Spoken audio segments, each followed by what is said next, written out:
Good evening, and this is a new episode of our daily debate. Today we'll be discussing the, of course, statements or the plans and program given by the Prime Minister before the Parliament. This, of course, took place on Sunday, and the Prime Minister outlined the government's vision for a developmental program until 2018. The program comprised 7 major axes, the most important of which were achieving social justice, building democratic nation, preserving national security, a comprehensive economic strategy, the development of infrastructure, achieving administrative reform, and enhancing Egypt's role in the region. The Prime Minister also tackled the current situation and the challenges facing Egypt, calling on Member of Parliaments to back the government in order to overcome those challenges. These were the main axes given by the Prime Minister during his comprehensive vision to what should the government be tackling in this upcoming period. Of course, we all know that in more than 1 month, or the Parliament will have to either approve the government program or disapprove it, and that exactly what the Speaker of the Parliament did. He already formed a committee of 50 members in order to review all the program submitted by the Prime Minister. This is exactly what we are going to discuss tonight in our debate. Before we start with our discussion, let us first have a look on part of the Prime Minister's vision, and we'll come back for discussion.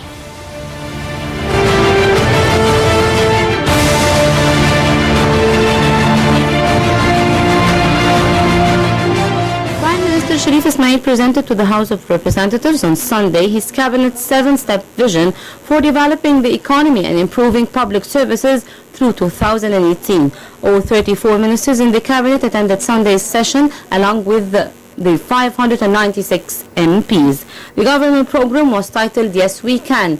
Ismail said in the statement that he would like to stress that the Egyptian citizen has the full support of the Egyptian government and that citizens were the main focus of his program.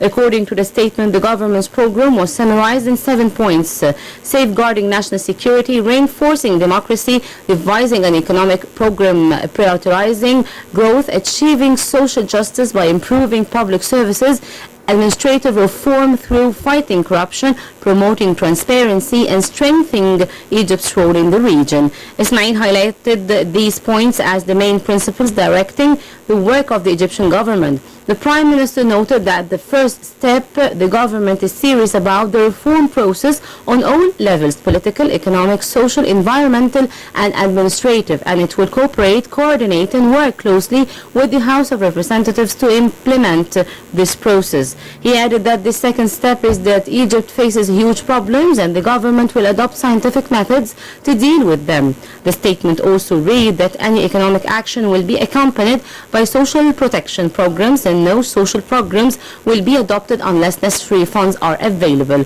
The fourth point demonstrated the government's total rejection of any kind of corruption, saying that it will work alongside with the Parliament to combat it. Reforming infrastructure and boosting economic competitiveness was the government's 5th step. More transparency and administrative reform necessary for economic growth is part of the 6th step. The final step is the development of Egypt's leading role internationally and regionally. The Parliament formed a 50-member committee tasked with reading and scrutinizing the cabinet program, then presenting its first report to the Parliament. According to Article 146 of the Constitution, if the government does not win the confidence of the majority of the members of the House of Representatives within 30 days at the most, the President shall appoint a Prime Minister who is nominated by the party or the coalition that holds the majority or the highest number of the seats in the House of Representatives. If the government fails to gain confidence again, the Parliament is considered dissolved and the President calls for parliamentary elections within 60 days.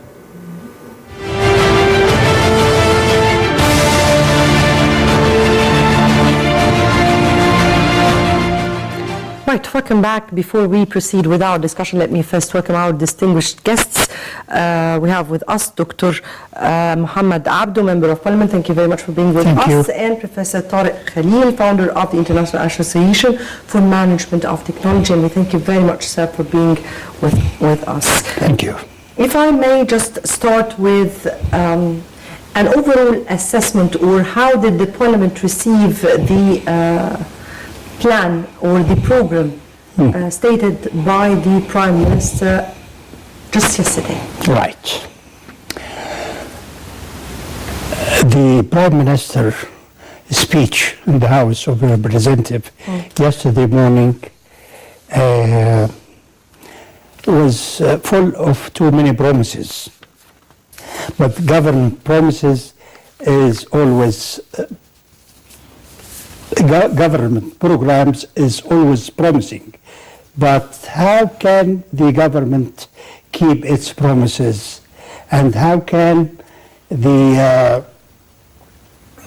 what's being achieved actually is, I mean, how much How will the government monitor what is being implemented on the ground? We don't want too many promises. We want little promises, but a lot of work. I think the statement need a lot of time to be discussed. We need to read it thoroughly and examine it and discuss it with other colleagues, and then we can come forward with the idea of the statement. We have a month as MEPs to discuss this statement and evaluate it later. Now, it's too early, but there was few positive points and few negative points. I will start with the Egypt problem. The main problem, as it was mentioned in the statement of the Prime Minister, is the explosion of population. He mentioned a figure of 2.6% per year. This is a huge Yes, he said from 2009. And that will eat up any economic reform. Yes. The other thing is the service, which render the services render the less than the actual cost. I mean, this is another problem in Egypt. The general debit interest costs about £244 billion a year. That's huge sum of money. The social security support takes about £231 billion a year. That's again a lot of money. And if you think 80% of the budget will go for salaries of the employment, social support, and general debit, that is a lot of money, 80% of the whole budget.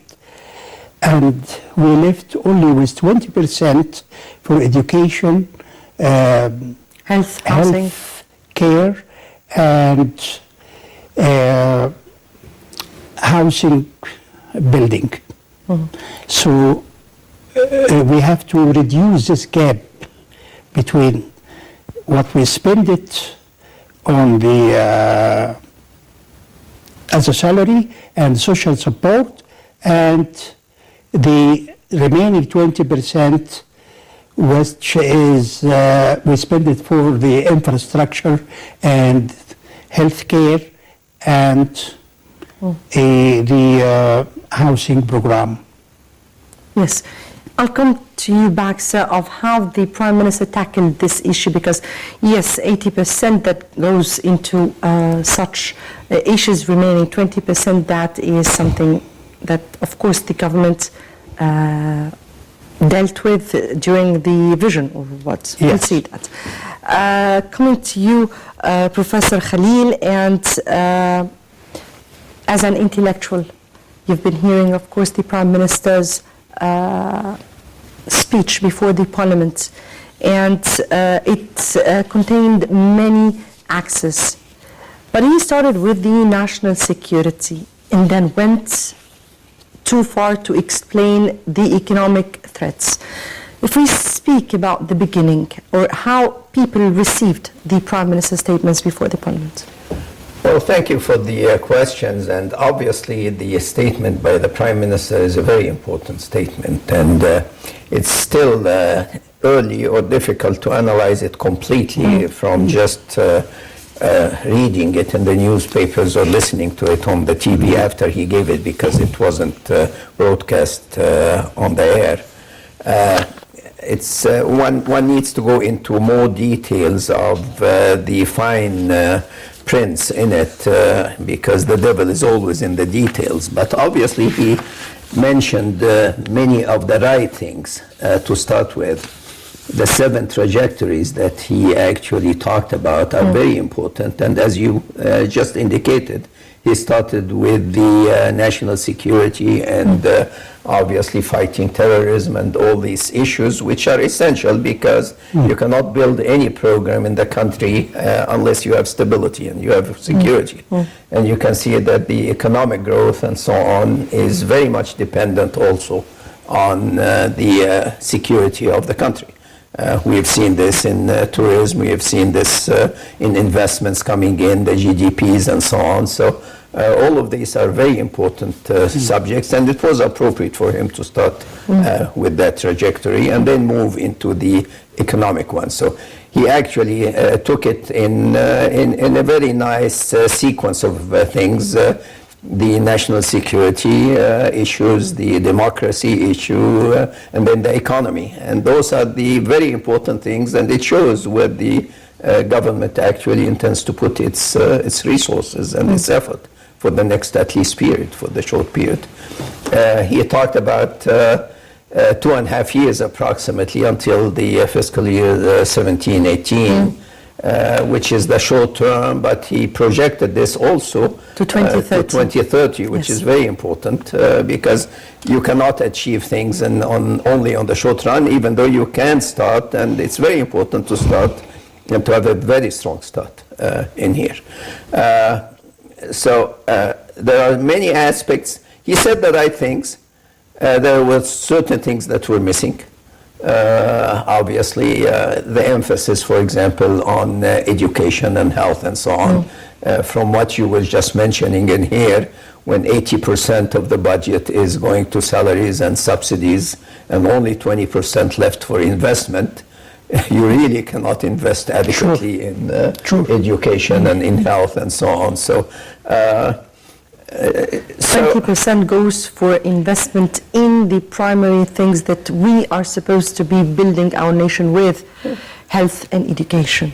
Absolutely. Yes. I mean, those to me were probably pillars, yet they are taking secondary interest. Obviously, it's understandable under the circumstances, but yet it's below our aspirations to a certain extent.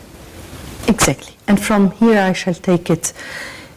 And yes, as Professor Khalil said here, that those are main aspects of life for a nation to build itself. Sure. But at the very circumstances we are speaking about, when we speak about food or education, this is, I guess, how the Prime Minister tackled, or from here, he tackled his vision. He did, but I wish if he goes in details, if he went in detail to discuss education. Education is very important. I mean, I don't think any nation will make any progress without education. If you look at India, India was a very poor country. Now it is one of the richest in the world. They depended on education. They had a little money, and the President Nehru at that time said, we are a very poor country, we have little money, so I'm going to invest it in education. And look where they are. So we need to spend more in education and start mainly with the primary education. You know, this is a most important bit. You mean here the elementary one? Of course, the elementary one. We should start and concentrate on the elementary education. Education is very important because I don't think without education we're going to go anywhere. Education and health care, these are the main topics. But also, he didn't mention anything about corruption. And No, he did. well, he did. He didn't give it enough time, and he mentioned so quickly. But Corruption. He said that there were 80 pages, detailed 80 pages given to the Member of Parliament that Yes. contains every aspect in detail. And I guess that he spoke about corruption and that nothing of the objectives can be really achieved until There is corruption. no hope for our economy to recover if corruption is still there. We need to eradicate corruption from the government department, public sector, and everywhere. There is no hope that our economy will be healthy without eradication of corruption. Definitely. That is definitely. If we speak about another aspect that he focused on, which is trying to provide the common citizens with their basic needs. And he said that the common citizen, the Ordinary. yes, the very ordinary one, is a priority for his government's vision. How did you view that? Very positively, obviously. There are a couple of things that you mentioned now during the discussion. There are lots of details, as I was mentioning, probably in what he presented to the National Assembly that we have not yet seen in terms, for example, in corruption, because one of the trajectories that he was talking about are the legislative reforms essentially for transparency, integrity, and fighting of corruption. So that was one of the trajectories, but the details of it is not quite clear. And No. that was probably the point that was being made in here. As far as the social justice, which he brought up very clearly, together with the economic reform, because he said the economic reform, some of it also could include some very difficult decisions to be made, Sure. and he does not want to Upset lower, the people, and particularly the lower social class to be affected by the economic reform that is going to take place. So he put an emphasis on social justice and serving the citizens, providing services to the citizens as much as possible. So he took both kind of a balanced approach, economic reform, which is going to be difficult, but in the meantime, keeping the angle of social justice and of taking care of the poor, whereby they do not pay the burden of the economic reform that has to take place. But that is also very difficult, since we have to put into balance what the common citizen needs and what the country really needs in order to come back Yes. to what it should be coming back at. It's easy to talk and give so many programs and many promises, but it didn't touch the public, that much. Rather, what really touched the citizens is when he spoke about reducing the budget deficit, tackling, increasing growth, decreasing the unemployment rates. Sure. And he spoke about numbers, particular numbers, for an instant. He spoke about decreasing rather the budget deficit from 11.5 to 9%. This is the exact figure, right? And when he spoke about the unemployment, he said instead of 13.5, which was really made by statistics in 2015, he spoke about reducing it to 8%. Right. Now, what exactly were the plans given by the Prime Minister in order to achieve that target? The plan is not too clear, you know, maybe because I didn't read his statement well. But I don't think what we need is a short-term plan, short-term project, which can give the answer so quick, so the people can feel it, not long-term project. We had so many long-term projects which will need years and years to, so the people can feel it. But short-term plan, it will decrease in unemployment. You get a quick result, and the people will appreciate it so quickly. But if we wait for the long-term project, that will take time, and maybe we will not feel it so quickly. Yes. Let me pick up on this one for a minute, because this is very important. He gave very specific KPIs, key performance indicators, during the short term, particularly his term, supposedly until the fiscal year 17-18. So in 2 years' time. It's about 2 years. 2 years' time, yes. And he made specific reference to the GDP, for example, the GDP growth particularly. Yes. This year it's projected to be 4.2, and he said it's expected to be 6. 6 is reasonable, and it's good to grow. Obviously, we have reached before more than 7 at one time, and if we're really going to have economic growth, we probably have to stay with the 7 and 8% growth. These were different times, and exactly the revenues or the real GDP at that time were not very much clear. It wasn't real. Yes, which is fine. I mean, so we're speaking here, at least he's giving the real figures. He was specific. I like figures too, so I always enjoy figures.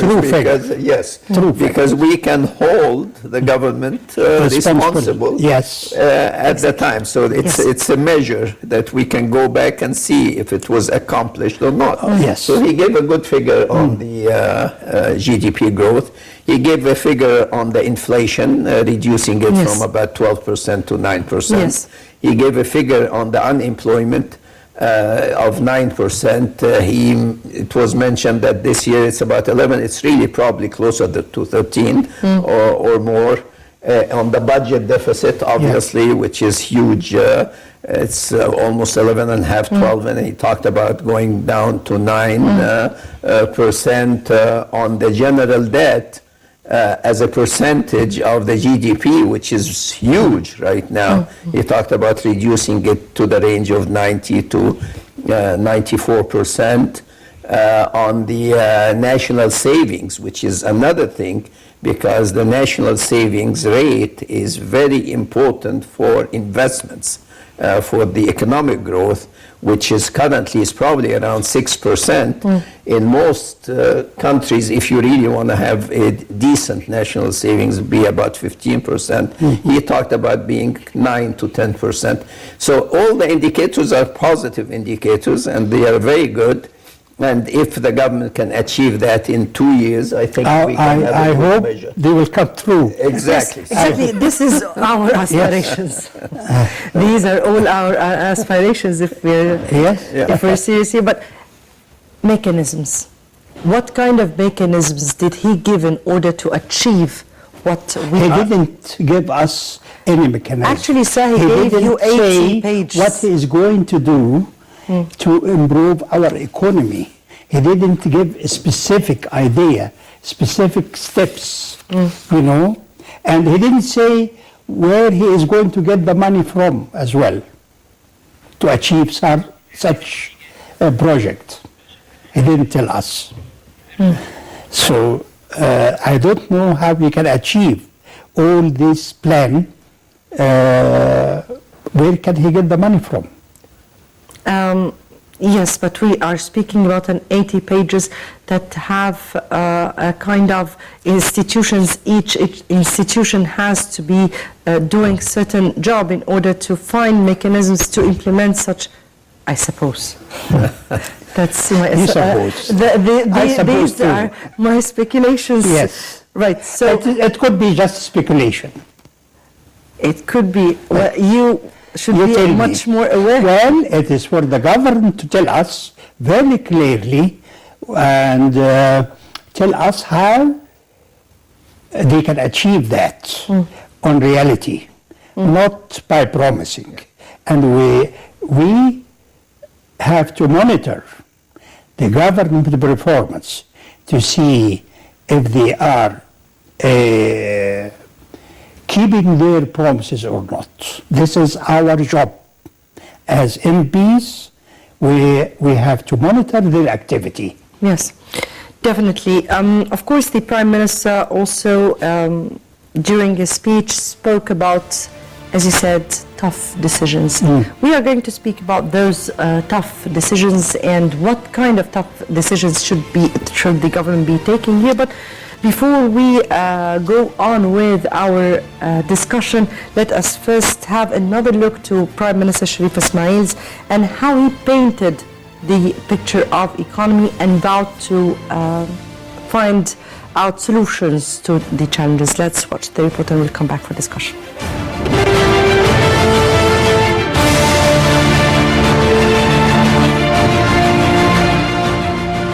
Sharif Ismail stated that Egypt is suffering from a severe economic crisis and that all local institutions should work hard to overcome it. In an 80-page policy statement before the parliament Sunday, Ismail said Egypt has faced harsh political and economic conditions since 2011 and that the time has come to overcome these conditions. Ismail said Egypt still faces great dangers that pose a threat to its national security, coming not only from countries around Egypt like Libya, Palestine, Sudan, Iraq, Syria and Yemen, but also from within in the form of terrorist attacks and extremist thoughts. Ismail also reminded MPs that Egypt has one of the highest rates of population growth. He noted that population increased from 77 million in 2009 and 2010 to 90 million in December 2015, with an annual runway growth of population at 2.6%, or 8 times more than a country like South Korea and 4 times more than a country like China. Worse, added Ismail, the unemployment rate increased from 9% in 2009-2010 to 13.3% in 2015-2016, with this problem most severe among young people ranging from 15 to 29 years old. Ismail also indicated that Egypt has experienced an alarming deterioration in public services since 2011, adding that the country does not have money or investment to improve these services. Ismail attributed the economic slowdown to a severe decline in civilian revenues coming from national sources like the Suez Canal and the tourism. Ismail added that, on the other hand, spending on defense services has dramatically increased to meet the needs of Egypt's national security challenges. Ismail also explained that the rate of inflation has soared to 10 to 12%, negatively affecting the lives of poor and limited income citizens who spent most of their money on food. Meanwhile, Ismail said that the budget deficit hit 11.5% of GDP in 2014-2015, while the interest on public debt surged to 26% of total public expenditure in 2014-2015.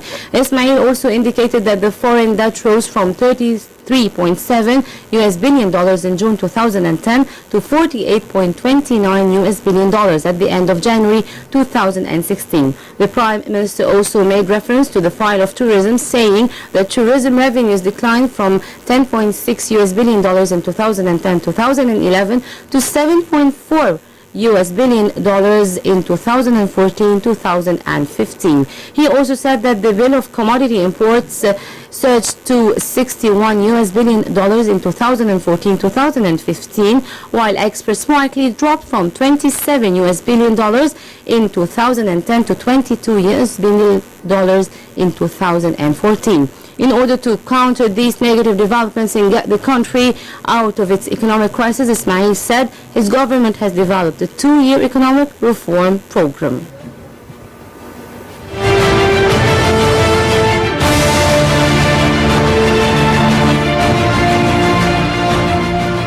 Welcome back, and before we proceed on with our discussion, we just had this urgent note in the U.S. Capitol on lockdown after shots apparently fired. According to police, the U.S. Capitol was on lockdown Monday or rather after shots were apparently fired in the Capitol's visitors center, but local media said the gunmen were injured and taken into custody.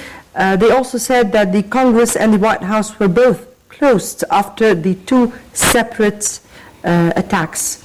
Of course, we will be updating you in these upcoming hours of what happened, but this is very, very serious. We're speaking about the White House, we're speaking about the Congress, and we're speaking about the Capitol or the Capitol Center or the Visitor Center in the Capitol, and that is very serious. I don't know whether or not to take a comment, or rather to ask you, gentlemen, for what should be our reaction towards that. Of course, definitely we are, Egypt is definitely condemning any kind of terrorism. We should condemn it. Yes, we are. But definitely. We need to tell them that terrorists is everywhere. It's not only in Egypt, it has been in Belgium last week, and it's been in the UK, and it's always in America. We're not the only one who is exposed to terrorist attack.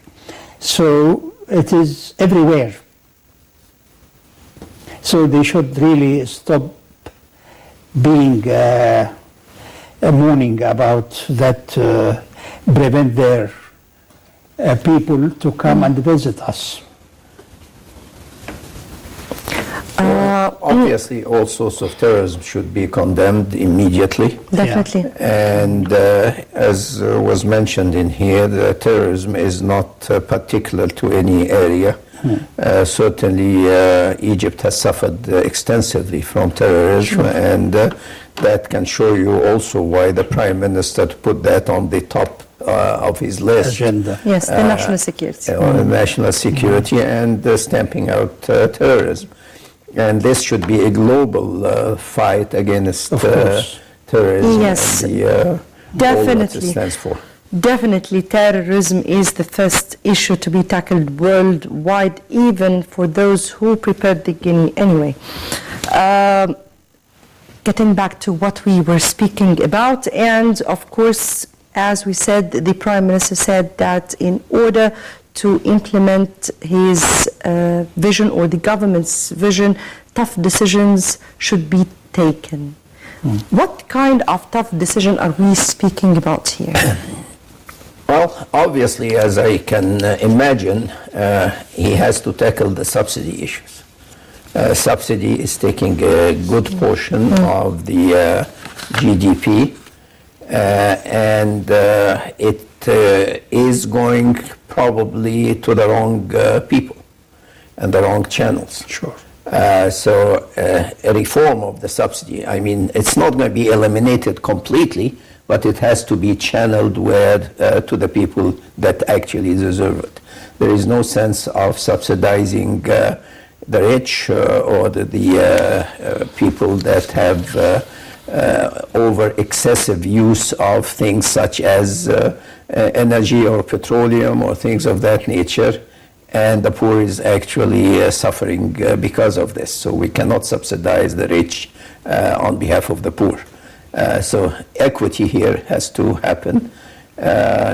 Obviously, there are other issues that needs to be tackled in terms of the economy. the gas prices is one of the issues, and that's going to be difficult. Certain other subsidies need to be looked into. So those are tough decisions to be made. I don't think people are going to be happy about it because, I mean, they got used to these subsidies and the handouts, but it really needs quite a bit of reform. And I hope that will include the government spending as well. This is very important. Government shouldn't tell us to control our spending, and in the meantime they spend a lot of money. For example, they have so many consultants in the government. Every minister has few consultants. What for? I mean, anybody can do their work. The cost the government a lot of money, and they cost a lot of money. Also, why the government department use expensive cars? They shouldn't. We are a very poor country. And if you look at India, the prime minister using small car, and the president is using a small car. Why don't we do the same? So we're speaking here about tough decisions, and we're speaking about should include the expenditures and government how spending. should they be controlled. And we start first with the government spending. Yes.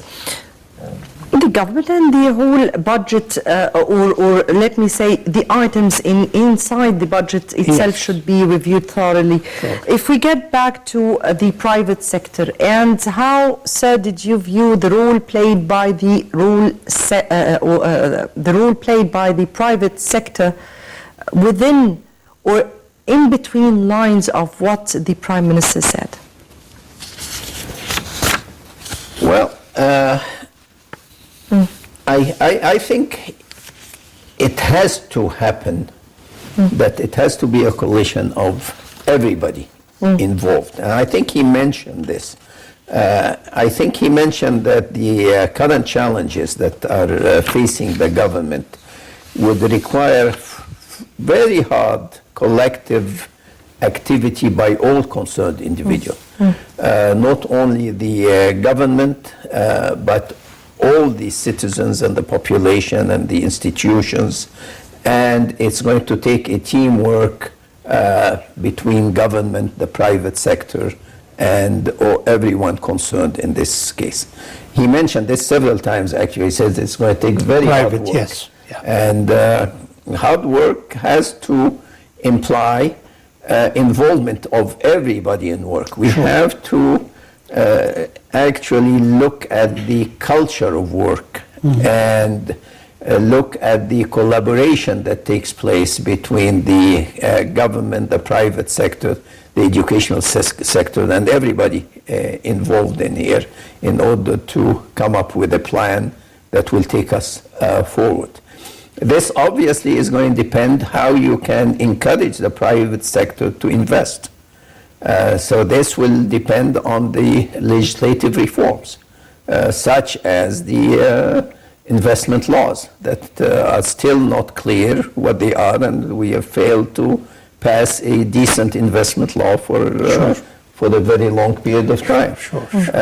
It has to do with the labor laws, also how that can be reformed.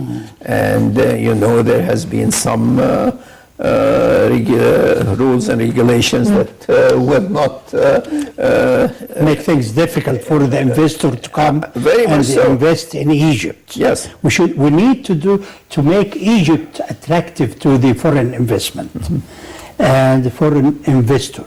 This particular area, the Prime Minister touched on very much and very clearly. Yes. When he spoke about investments and his plans for attracting the FDI as quickly as possible. But also let me hear, before we go to his plans for investment, he said exactly, that the foreign debt rose from $33.7 million in June 2010 to $48.29 billion at the end of January 2016. To which reason did the Prime Minister attribute the increase in this debt, foreign debt? When did you say? From the period of 2010 to 2016. Yes. There was more than 36 billion. $15 billion dollars Yes. increase in the foreign debt. So what did the Prime Minister exactly say? From where came this debt, or how he explained that? He didn't go on details in how to reduce or correct this deficit. You know, he didn't give us any idea about how he is going to reduce that much.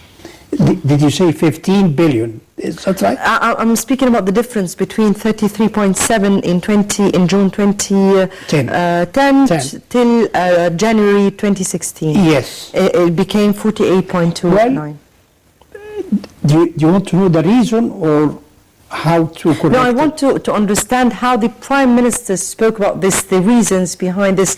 That is an indication or an indicator to how the country is being... the economy is going down. How the situation of the economy is ongoing anyway. Yes. Well, as you can see, when you don't have production, when you don't have outside sources of income, and you do not actually produce and export, and you depend a lot on importing, you need money to do so. So you tend to go and get loans. So What there are happens? lots of loans, and obviously there also the reduction in the value of the pound increased the loan debt itself. So the debt on loans increased, and the amounts of loans increased over the past number of years in order to meet the demands of the imported subjects that you have to rely on to keep the, whether it's food or... What happened is we don't export anything as much as we used to. I mean, the agriculture product has gone down. The money which's been transferred from the Gulf state to Egypt has slowed down. You know what's happening now? Yes, because of many wars and the Not only developers. that, the Muslim brothers are collecting the money which is coming here. They do it themselves. You know, it's a long story. But anyway, the money which we use to get from the Egyptian outside Egypt is not coming as it used to be. Number three, and I think this is the main issue, is tourism. I guess, and this is how Mr. Tarek Amir issued or gave the decision for these certificate, or rather deposits with foreign currency to be opened outside. It's not very realistic. He said that the Egyptian pound, the dollar will be rather I'm only speaking about what he spoke, what he suggested of for the expats to open with foreign currency deposits outside with an interest rate of 3.5, and he said it would increase to 5%. This is how the country is trying to treat this Do you think it's realistic? We'll have to wait and see. All right. You know, that's one mechanism to attract foreign currency, obviously. But I think it could have happened in a much more effective way if you opened it up not only to the expat community or to the Egyptians abroad, but if you can market it through actual financial institutions in the world, because if the idea is to bring in more dollars into the country, then it doesn't make any difference whether you're bringing it from Egyptian pockets or from outside pockets. And that's another big question. that takes us to the foreign direct investments and how to attract them. And at the same time, if we are speaking about difficulties the economy is passing by because the gap of between exports and imports, the huge gap we're speaking about, and if we are speaking about the less everyday of revenues coming to the country because of tourism, which is hit by terrorism, and because of the circumstances passing by the whole country, whether what occurred for the Russian plan and then yes, all these plus of course the whole situation here. Russian aid. From your point of view, what kind of plans can the government really put in order to be able to overcome? We are not speaking about tiny challenges, we are speaking about real big challenges. From your point of view, what kind of... Number one. Yes, please do. Number one, stop corruption. I don't think we can go anywhere without stopping corruption. Economic reforms. In terms of? In terms of micro programs and microeconomy. Creating small jobs to keep the unemployment down. But I guess that is being already implemented. The micro and we need macro, to do small and a medium bit enterprises more issue. stress on that. And also we need reform in education, reform in healthcare, reform in social justice.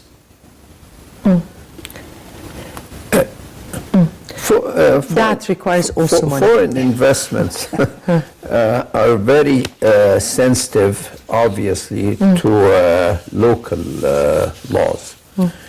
So unless there is a decent incentive for the foreign money to come in, it won't come in.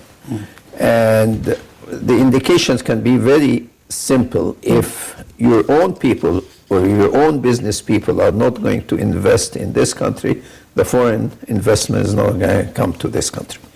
So you have to encourage your own business community to invest in Egypt first. Sure. Because that's going to give confidence to the foreign investors to come in. And you have to reform the investment laws extensively. So the sluggishness that took place in the past investment law since the investment conference that took place in Sharm el-Sheikh a long time ago, where not many during President Hosni Mubarak. No, President. You mean the last one? The last one. All right. There were many ideas and many MOUs and many projects that were talked about, but they really did not materialize because we have not followed up with very strong, effective plans to attract those foreign investments. We need ideas out of the box.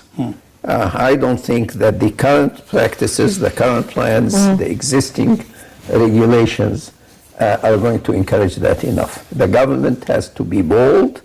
The ministers will have to take actions. There has to be strong legislative reform and real serious effort to attract the foreign investment. The local investors first and the foreign investment second. Very much indeed, very much indeed. If we go to the other axis, I mean here, we spoke about economy very much, but there were also the political and of course the social one. The political, when the Prime Minister spoke of Egypt's regaining its regional and international position. Recognition. Yes, definitely.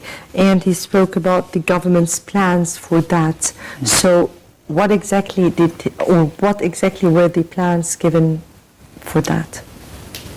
We need to open up in Africa. For example, there's a good market in Africa. No, it's not what we need, but rather what he said. What he said. what he said, that Egypt is getting more recognition. We are part of the international parliament member. Egypt has become a member, Regained its membership in the position Interparliamentary once more. Yes, yes. And this definitely is did. good step, a step that Yes, Egypt. but that is for the parliament, right? Exactly. But what about the UN Security Council non-permanent seat that we Well, had? this is again regaining, a good point. or To be a temporary member of the security. regaining the membership of the African Union and Yes, particularly yes, the Peace and all Security good. Council. Yes. Of course, that was another step. Sure. Promoting for Egypt. This is exactly what I meant. All right. How did he tackle the issue of promoting for Egypt's image It and will- what the president has called for?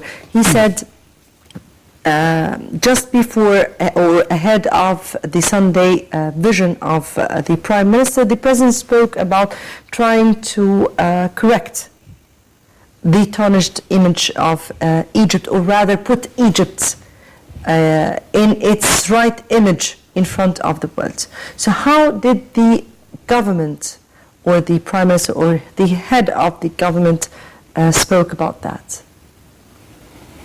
Right.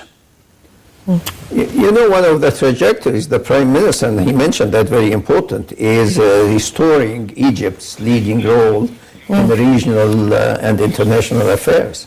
And that's a very important thing. I mean, Egypt always has been central to the local Middle Eastern and African affairs, and obviously the Mediterranean region as well as internationally. And this is quite obvious, and we used to be the center for Yes. stability and for projecting stability in the whole region. So, and Egypt has to assume its role again in terms of the conflicts that are taking place in the Arab world, in terms of the terrorism internationally and dealing with it, in terms of its role in Africa, and Yes. now in the United Nations, Yes. with its seat in the United Nations again. Very much indeed. So I guess you have 30 days to probe and Yes. discuss and review the programs given to by the Prime Minister before, of course, As I said. your respected Parliament. So I guess we will have to wait for 1 month to know from you exactly Yes. the results. We have to look through it Yes. thoroughly, Yes. examine it, Yes. discuss it with each Yes. other, and then we can accept it or refuse it. Well, we'll see. No problem. In 30 days, we'll In see 30 how days, you will. We will see what happens. What happens, Yeah. exactly. Unfortunately, my time is up here and I have to end it. Dr. Mohamed Abdo, Member of Parliament, Thank you. Dr. Tarek Khalil, founder of the International Association for Management and Technology and President of the Nile University. Thank you very much, both gentlemen, Thank for being you. with us. Thank you. Dear viewers, many thanks for watching, and tomorrow another contentious debate with another colleague. Good night.